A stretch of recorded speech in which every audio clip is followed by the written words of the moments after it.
Like love-dislike happens at first sight, it's also gratuitous. Maybe this feeling arises at the level of chemical elements. I work in a chain of hypermarkets middle management. Under my command, there is no staff eye contact, mainly with the external environment and what happens inside the hypermarket. I almost do not concern me, therefore, the publicity of my relationship with the saleswoman, Tina. Not that I was not afraid, I did not advertise, of course, but also did not hide much. She is not my subordinate, but everyone already knew that we had been together for a year and were planning a wedding. Not that anyone was particularly interested in it, but girls are such girls. Tina once told a colleague in confidence, then told another colleague in confidence, then told another colleague, then told another colleague, then told another colleague, then told another colleague, then told another colleague, then told another colleague, then told another colleague, then told another colleague, then told another colleague, then told another colleague, then told another colleague, then told another colleague. I think if it were not for my fiancé's incontinence of speech, our relationship would have remained unobvious for a long time. She comes to work before me for an hour and leaves early. Tina is pretty. Both her face and her figure are good. Our relationship was always good. We never fought and we had sex almost every night, and then we had Keith. He got a job as a warehouse worker, loading and unloading, taking goods out to the hall at first glance. An ordinary guy, ordinary face, athletic, a head taller than me and much broader in the shoulders, and he was very hungry for women. Very soon it became known that he was hitting on almost all the girls and women in the store, flirting away. And very successfully, this could be judged by the way one or another salesgirl started to spend more time with him, to leave work together with him, and after a while, suddenly everything ended, and all communication between Keith and his girlfriend was abruptly cut off. It wouldn't have bothered me, and I wouldn't have paid any attention to it if it hadn't been for the fact that Keith immediately disliked me. He was in the habit of picking on me every chance he got, on and off on every little thing, and it wasn't the kind of thing that would cause confrontation, but when he made jokes and quips in the presence of other people, I always felt uncomfortable. And as I know many people do afterward in solitude, I would find witty answers that I would have shamed him with if I had said them in the same place. But these witty answers came to my mind much later. He could say, on seeing my polished shoes, that it seems the only physical exercise I can do is to bend over with a cobbler's brush. He could make a passing joke about my taste in music, causing my colleagues to laugh approvingly. And what can I say? Once, when I was on the phone, shuffling from foot to foot, he blurted out in front of the salesgirls that if I really wanted to go to the toilet and was afraid I wouldn't make it, adult diapers were in the hygiene department, and all the girls around him giggled. Even Tina. Damn it, I must be slow-witted. Not once did it occur to me to respond to him in a dignified manner. Thank God I didn't try to respond. There's nothing more ridiculous and pathetic than trying to seriously respond to veiled teasing.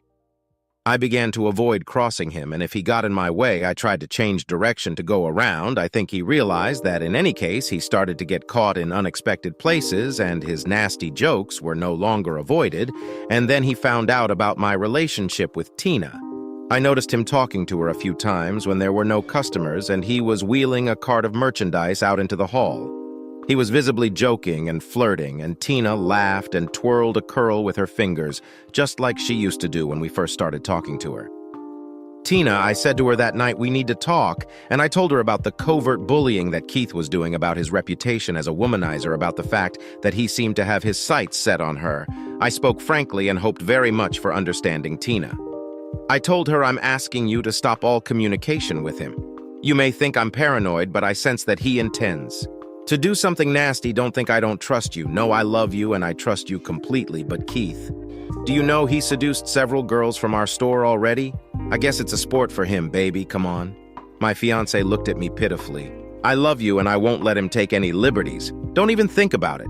You have nothing to fear. She said that, and I should have calmed down, but I thought it would be best to tell her that she wouldn't talk to him at all, and tell him why. The next day, I was walking down the main avenue of the store and saw Tina and Keith.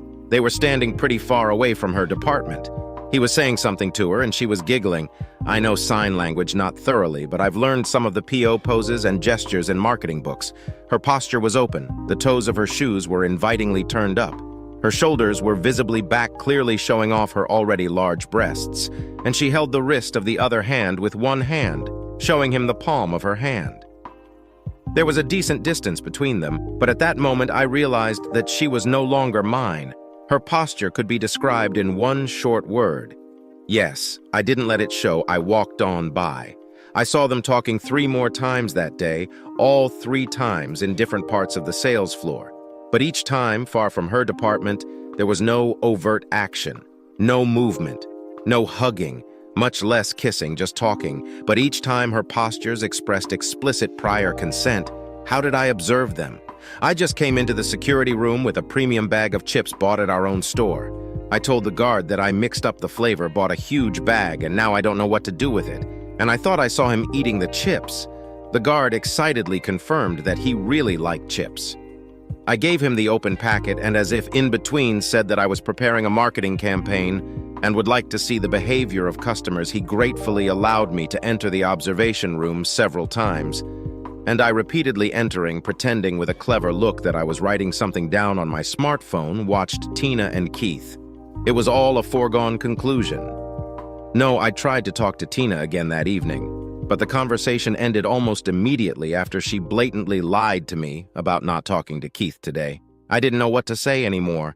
I could say that I'd seen them, that she'd lied, but what good would it do? The line hadn't been crossed yet, and if I told her everything I knew, it might make her more cunning. There was a small chance she'd still resist, so I kept my mouth shut. I just waited faintly, hoping for that chance. Not that I was spying on Tina, but yeah, I did a little spying when she left for work an hour earlier than me. In the morning, I'd run into the store, go to security mention in passing the research on customer behavior in the early hours, and watched Tina or Keith on the monitors. And I also tried to surround her with special care and attention and love, and talked a lot about the upcoming wedding, the future. Well, at least I tried. She didn't come home from work on Saturday, or at least when I got home an hour after she was supposed to, she was gone, just a text message about going out with her friends late at night. Basically, I figured it out. There was no proof, of course, but somehow I knew right away, and then there was proof. Keith sent it to me in the form of a link to a video in his cloud.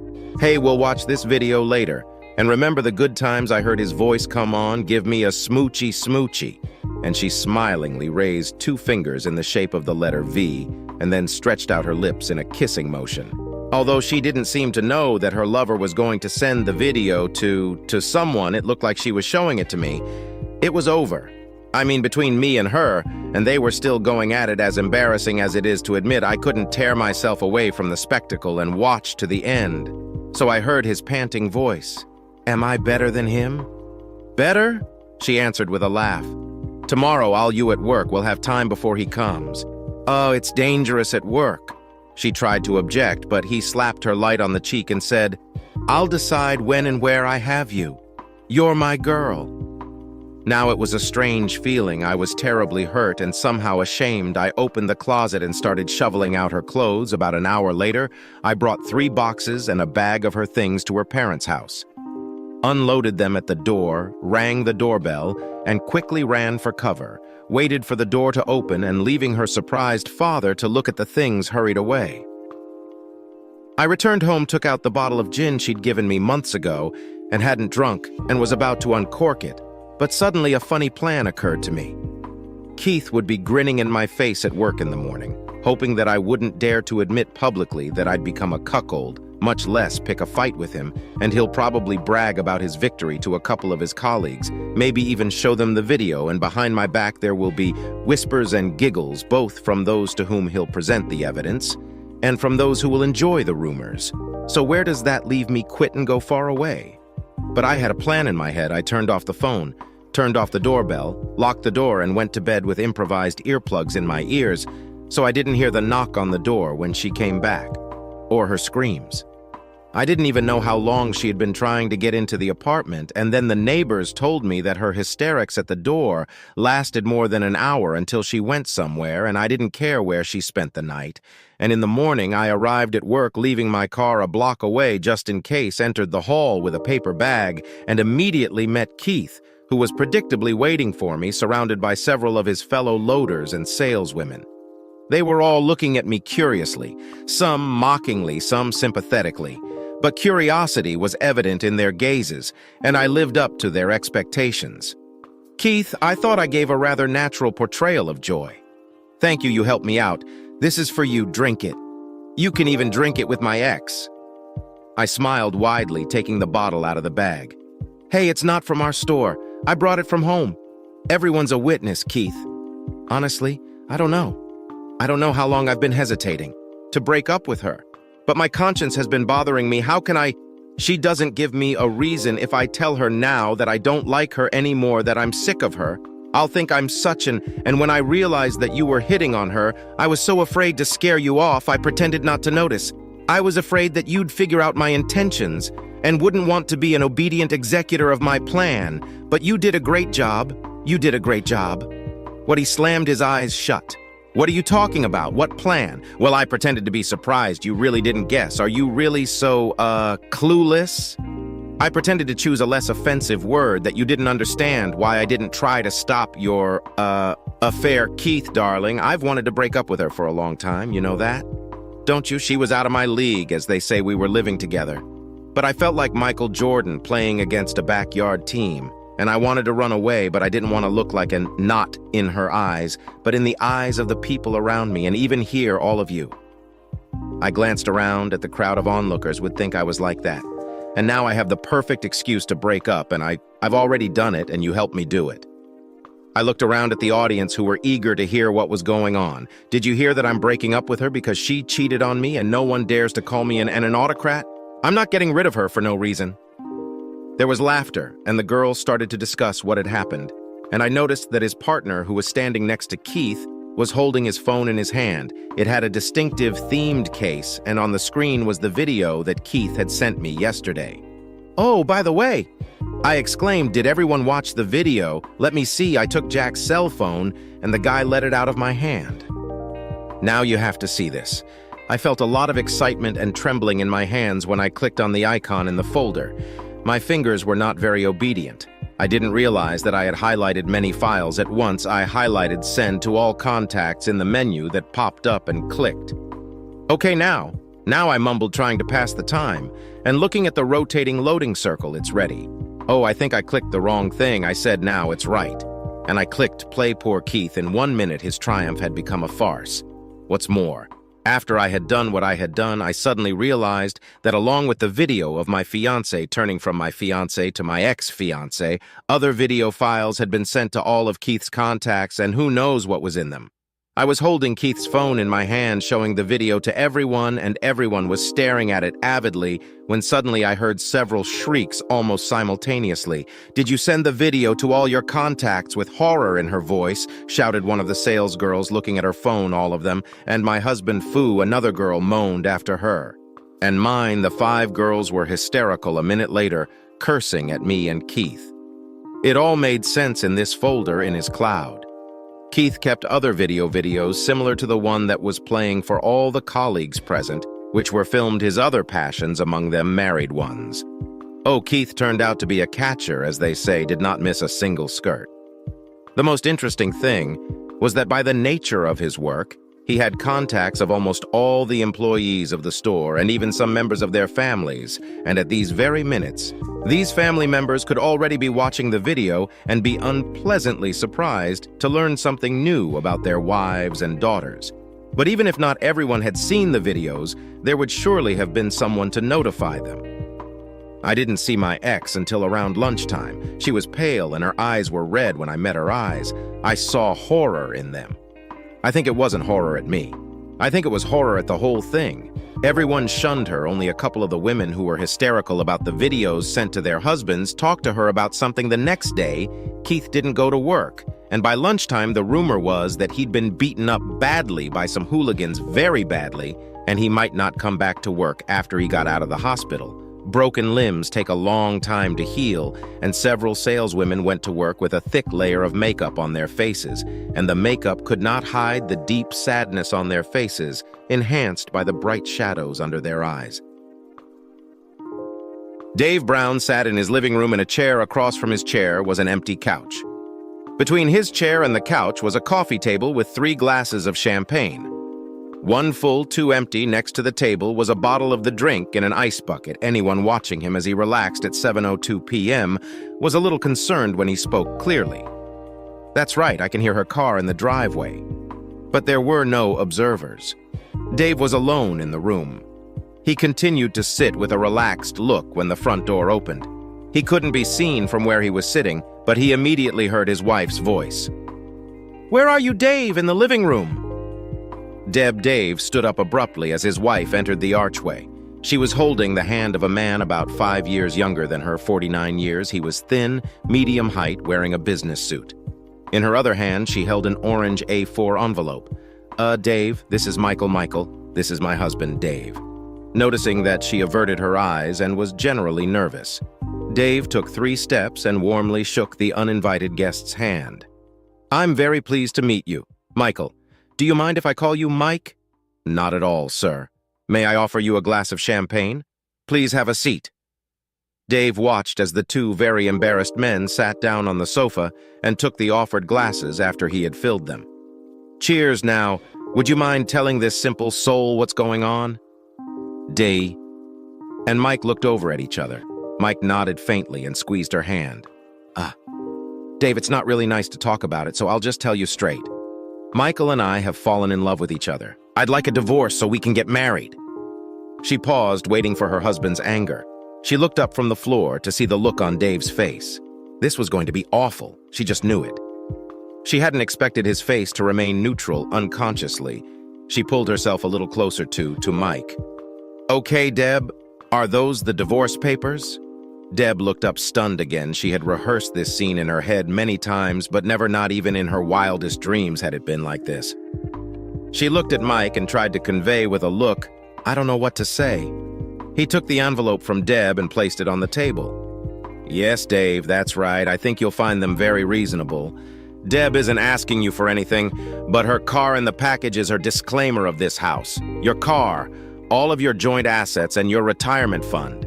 It's all signed and notarized on our end. I should warn you that I'm a lawyer, so it's okay. But feel free to hire your own representative to put your mind at ease. Well, I must say you're both very generous." Deb looked very flustered, like she was waiting for the other shoe to drop. It was Mike's idea.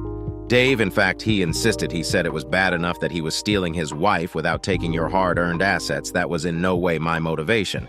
But Mike is pretty rich even without your money. We'll have more than you and I ever had. HM. Maybe things would have been different if you had gotten a job after the kids were older and helped with the finances. Deb lowered her eyes again. "So Mike, is your wife going to give a speech like this, or has she already gotten it?" "No, my wife died 8 years ago. I'm a widower. I'm sorry to hear that, actually. Thanks, Dave, if hurt like hell for a year or so, but time heals all wounds, as they say. Look, I'm really sorry about this, but I met Deb, and she was like the missing half of my soul. I didn't think I'd ever be whole again. I wanted to tell you that I've been in love with your wife for months. It's okay. Mike, I never hold a grudge. Please marry her with my blessing." Mike. And Deb exchanged stunned looks. Deb, because it was not at all what she expected. Then she felt a huge sense of relief a few months ago. She had led Michael to believe that her marriage to Dave had collapsed, that they were trying to save it. But there was little hope. She knew that the weak point in her plan was Dave's reaction, which might make Mike realize that wasn't quite true. That's why she begged Mike to do it without confrontation. Mike insisted that real men solved problems face to face. He didn't budge. Mike was stunned because even after Deb told him that her marriage was on its last legs, he expected a more angry reaction from Deb's descriptions. He had formed a mental image of Dave from what she had said. He was a large, uneducated man, used to solving problems with his fists. Mike hesitated at the idea of taking a bodyguard with him tonight, but finally dismissed the thought in the back of his mind. He thought that if the offended husband hit him a little, it might ease his own conscience. His own sense of propriety was weighing on him. "So, Deb, I assumed you met Mike at one of your girls' parties." Deb nodded at the coffee table, one of the girls' parties that you assured me were completely harmless and didn't threaten our marriage when I asked this time. Deb nodded at the floor. "I guess that's a lesson for you, Mikey boy." Mikey glanced at Deb. Deb's gaze moved to a section of the floor a little farther away from Mike. "So what happens to people now?" "Come on, Deb, you've got to have a plan. You're giving me the house, so I assume you were going to pack up your stuff and move in with him." "I won't get in your way. I was going to do it tomorrow while you're at work. They'll have the locks changed by tomorrow. I'm sure your lawyer friend will agree it's a wise move on my part." "It's easier if you do it now, isn't it?" Deb and Mike got up to go upstairs. "How about we have a talk? Mike, Deb can start packing." Come on, Mike, let's have a chat. I think you owe me at least that much. Deb was torn between wanting to avoid this really uncomfortable situation and having to witness everything that was said in the end. Mike made the decision for her. Sitting back down, go on, Deb, I promise not to hurt him. I just want to have a chat until we're divorced. I'll feel responsible for your safety. I just want to make sure he's taking your best interests to heart. Besides, you made the decision to leave me. I don't see the point in trying to talk you out of it. Our marriage is obviously dead. Both men watched her walk up the stairs and disappear. I have to say you're being very sensible, Dave. It's all right, Mike, between you and me. It's been about a year since I felt Deb's love. I guess that's when you two met. That will be a relief indeed. I have no desire to condemn us both to a loveless marriage. Still, that's very nice of you, Dave. You're welcome, Mike, now as a lawyer. You know that whenever you sell a car or a house, you are legally obligated to point out any known defects to the new owners. Mike laughed. Well, slavery is dead, and I don't think Deb would like being considered property that needs a transfer of ownership. But I know what you mean, Dave. Dave smiled too. He guessed correctly that Mike was a smart and decent man. Okay, now please believe that what I'm about to tell you is not dictated by malice. I just want to point out some of Deb's flaws that may not be obvious after a year of knowing her. Besides, her future happiness is important to me. After all, I've been in love with her for 27 years. I'd also like to share everything I've tried to do to make her happy, but obviously failed that way. You'll know not to waste your time doing the same thing. Mike nodded. He knew that what was about to happen probably wouldn't be entirely altruistic in its intent, but he felt compelled to listen to this innocent man, right? I assumed Deb was back on the pill. Mike nodded again, feeling a little awkward. It was tantamount to admitting that he'd slept with this guy's wife. Yeah, she's on the pill. I had no idea she ever stopped. She was on the pill when we met, but about 12 months after we got married, she went off them. She said they suppressed her sexual appetite. It's been condoms for me ever since. I hate those damn things. They take away all the spontaneity, and I don't know about you, but I try my best to do without them. Yeah, I know what you mean, Dave, then. When we decided to stop at 2 kids, she started using condoms as an excuse to not make love as often. I begged her to go back on the pill, but she refused, saying she didn't want to swallow artificial chemicals every day. Since then, our lovemaking has dwindled from several times a week to a few times a month. Then to 0 about a year ago. Mike didn't answer anything. He knew that Deb was very careful about what food she ate and opted for chemical-free options whenever possible. Sex with her was still exciting and happened at least 3 times a week, even with the restrictions on their encounters. I know this is very ungentlemanly, Mike, but does she swallow your well? You know, Mike found this question very uncomfortable. People of his class didn't talk about such things. He involuntarily averted his eyes. I understand. Yeah, I remember what she was like when Deb and I were dating now. Please remember that I'm not saying all this with malice aforethought. If I was selling a car that I knew would have to throw a tire out 6 months after I got rid of it, I would have warned you about that too. Deb hasn't swallowed for me since we got married. In fact, I don't think I had until about 18 months after we were married. And the doggy style stopped shortly thereafter. We stopped having sex completely. Until recently, I just got tired of getting knockdowns and stopped asking. Maybe you'd like to write in your journal to keep track of any sudden downfalls every month or so. Dave paused so Mike could add something, but he didn't take the opportunity. Here's another thing I didn't notice until a couple years after we were married. I looked around one day and suddenly realized that almost everything I owned before Deb was gone. The bed, the clothes, the couch, and pictures of old girlfriends. Although, to be honest, I found them in the attic. I don't know if all women do this or if it's just Deb, but it was like she wanted to clear the nest of previous female influences again. Dave paused, and again Mike was silent. He thought about his new bed and the sheets. Then he remembered his conversation with Deb a week ago about the portrait of his first wife, the woman he had loved tenderly, until circumstances cut her out of his life. I hope you're a better judge of her lies than I am Mike just 3 weeks ago. I asked her if she still loved me, and if we were good. She looked me straight in the eye and said yes. She did the same thing she always does. Looked me in the eye until I broke eye contact. I can't believe it only took 3 weeks to fall so much in love. Mike staggered slightly at the suddenness of this conversation, and all the information Dave was trying to get him to internalize something about those last two sentences was disturbing, but he didn't have time to determine the source, so he focused on the only aspect he could absorb. "Don't worry, Dave. I'm a lawyer. I've spent 20 years learning how to recognize liars. They always give themselves away, all right?" Chuckles again. "Just some advice that you may or may not take watch to see if she takes her rings off when she goes to visit her sister. You may want to check her underwear. I suggest you don't trust her blindly like I did. I thought she was completely incapable of deception, but I'm obviously a dumbass. What else can I say? Oh yeah, if she's true to form, she'll probably stop going to the gym in about 6-12 months, and gain a little weight at this point." Dave stood up, grabbed a photo album off the shelf, and started flipping through the pages. Here are a couple pictures from 2 years ago when she started going to bachelorette parties. As you can see, her face and ass are plump. But after 2 kids who would be surprised by that, Mike turned a few pages and saw a chubbier version of his fiancée with far less makeup than he'd ever seen. He was a little stunned at the difference that a little makeup made. He continued flipping through the pages. "Is that Deb's mother? I see a strong resemblance." "Yes, it is. Wait a minute, as you can see, she was a beautiful woman, that's her. When she was in her early 50s, she was a very spectacular woman." Dave picked up another album and opened it to a page he waited for Mike to state the obvious. "Jesus, how old is she here, about 55? She was one of those women who, once they hit menopause around 52 or 53, lost their looks quickly. She took it very gracefully, though simply saying that she thanked God for the outer beauty she had been blessed with for so long." Dave watched as Mike alternately looked at the 2 pictures. "Now I promise to tell you about all my mistakes that caused her to fail to love me. I suggest you try a different approach. Mine was clearly unsuccessful." Dave paused to pour the champagne. "About 25 years ago, she wanted a wedding. I tried to object, saying we'd be better off investing in a house, but she said that if I had faith that we'd be together forever, I wouldn't save money for such an important day for her. If you want, I can find a copy of our wedding vows for you from memory. We hold to the tradition, love, honor, obedience, and rejection of all others.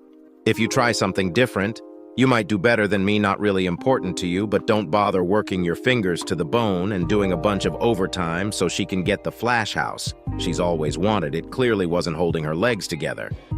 In fact, we're probably here because I refused to pay for the facelift she wanted, preferring to invest in our retirement. She can be pretty persistent when her heart is set on something you've probably noticed." Mike nodded, wondering if this characteristic of Deb's was really the wonderful quality he thought it was until now. "So I thought in vain that I was being smart by asking her out every month to discuss anything about me or our relationship that was starting to irritate or cause the slightest resentment. Our last date was less than a month ago, and she didn't say anything. A man of your caliber, I'm sure he could come up with something better." At that moment, Mike noticed the light in Dave's eyes and suddenly realized what he was up to. Nevertheless, he made some good points. The idea that Deb was completely free of guile was very much at odds with some of his own thoughts. Lately, he was so taken aback by Dave's obvious amusement at the whole scenario that he ignored his internal alarm again. Dave kept talking even though they were both obviously aware that Deb had stopped coming down the stairs, being within earshot. "Keep an eye out for lists of things she's going to remove from the house. That's a good hint that she's already treating the marriage with contempt and is looking for a replacement. It won't change much of what happens, but it will allow you to prepare for the end game she has planned and encourage you to start digging for other evidence." Mike blinked and looked around for the first time. He saw 3 champagne glasses and a bucket of ice-clear evidence that all 3 people present knew about tonight's meeting in advance, when it should have been just the 2 of them. His usual, very observant nature missed the clues Dave watched. Mike's eyes run. "Yeah, I knew it was going to be today. Deb called me twice today to make sure I'd be home by 7. Mike tore his gaze away from Dave and looked over to where Deb was halfway down the stairs. Deb resumed her descent clearly, pretending not to have heard the last few minutes of the conversation. "Dave, do you want to talk about which of the family photos I can take now or some other time?" Dave ignored her and leaned across the couch from her, keeping his eyes on his rival. "The last thing I did wrong was forgive Deb when I first caught her cheating on our marriage." What asked Mike no came out of Deborah's lips as she retreated into the kitchen. Yes, it was right after our second child was born. I forgave her because she and our counselor convinced me it was an isolated mistake caused by postpartum depression. I often wondered if I had been too soft on her. Maybe a harder line at the time could have prevented a recurrence. I justified my action by saying that I was acting in the best interest of the children. They grew up to be good people, so hopefully I did the right thing by them for her sake. I hope you'll be generous enough to forgive her when your time comes. I don't know what to say, Dave. You don't have to say anything, Mike. Just answer me. Look into your heart and ask yourself if you would forgive your late wife if you found her sleeping with someone in your own bed for the first time. Mike lost his composure. He leaned forward out of the corner of his eye. Dave noticed some movement and saw a pale-faced Deborah standing in the kitchen doorway. My wife would never disrespect me like that. We loved each other too. Wait a minute, you said the first time Deb cheated on me, were there other times? No, just 2 times then, and now Deb jumped out of the kitchen. No, she screamed desperately. I'm done packing, Mike. If you take my suitcases, we can get out of here right now. Calm down. Deb, the last was said in a quiet but unrelenting voice. Surprisingly, the voice was Mike's. Deb stopped like a dumbfounded woman. Mike turned to Dave again. Deborah assured me that she wasn't cheating because you had an open marriage, Dave did. She looked you in the eye when she said that Mike looked at Dave, then at a shrinking Deb, then back at Dave. Dave saw in Mike's eyes the sudden realization that he wasn't as good at recognizing liars as he thought he was. What did she tell you about the state of our marriage, Mike? She said it had been shaky for a few years, Dave, that you'd been seeing a counselor for a while, but there was no hope for either of you. Dave didn't say anything back, just stared at Mike as he continued talking to fill the void. Now I guess that doesn't really fit with what you said about still going on dates and asking if she loved you. Dave continued to look Mike in the eye again. He chose the exact moment when Mike realized he was being played like a complete ER, an expression easily interpreted as self-disgust flashed across the little man's face. Mike turned to the frozen Deborah. You goddamn, you've turned me into the man I despise the most. A man who has other men's wives without their husbands knowing upon hearing that statement. Deb dropped to her knees. Mike was suddenly speechless and interested in the same area of the carpet that had so fascinated Deb earlier, finally Finn. He pulled himself together and looked at Dave again. Please, Dave, you have to believe me. I had no idea. Don't worry, Mike. I told you she was a good liar. God, I wish she'd told me we had an open marriage. Then I might have slept with her last year. The deliberate use of humor in a very tense situation seemed to work. Mike relaxed a little but remained silent. Did that mean the engagement was off? Yes, definitely. In that case, I want you to meet a couple people. John Alice at that moment. The door to the basement opened, hearing a noise. Mike turned around and saw a young man and woman approaching Mike. I want you to meet my son, John, and my daughter, Alice. They were listening to our conversation through a microphone. John graduated from law school 2 years ago, and Alice earned her degree. This year, John and Alice shook a confused Mike's hand. John then picked up an envelope from the table and began to nonchalantly examine its contents. Dave turned to his daughter. Do you believe me now, Alice? Yes, Dad. There's no doubt she's a cold, conniving schemer. All eyes turned to the mooning.